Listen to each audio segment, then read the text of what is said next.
In this video, I'll be talking about how I've used A/B tests for measuring success.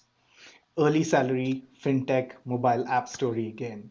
So we had launched the mobile app, had several thousand downloads, but what we noticed was that not many customers were completing the processes that were required in trying to secure a loan with us. So the customer conversion funnel was not at the rate of our satisfaction in what we were hoping for.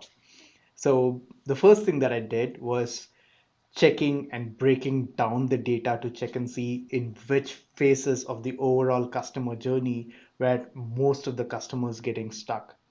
Once I knew that, I started thinking of hypotheses to be like, okay, if I were on the shoes of this customer, how or why would I be stuck in this? So developing some of the scenarios, trying to talk to some customers, like we couldn't talk to some of the customers at that point in time because we still hadn't gotten their contact details to initiate the conversations with them. So it was a lot more of hypothesis being driven by me and trying to test them. So tried coming up with some hypothesis, and in the subsequent versions of the app tried a different methodology, checked and saw whether by launching the app, whether customers who had used a previous version of the app versus the current version of the app, was there any difference in how the conversion funnel was improving or not. So like that, we had significant success in using multiple A/B tests to check and see how we could improve the customer conversion funnel.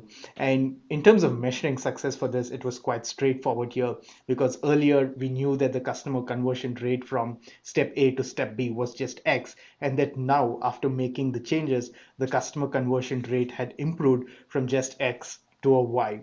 So this was how I had measured success. And I've used A/B tests in multiple scenarios at early salary. Some of this included slight tweaks to the customer journey process, tweaks to the wording and code messaging that was being used in different stages, and also in terms of like, okay, this feature is really buggy, it takes a lot of time, it is not working well, let's scrap this, let's try this kind of a scenario as well. So I've used A/B tests in multiple scenarios, and I've been able to use small data experimentation to inform future steps.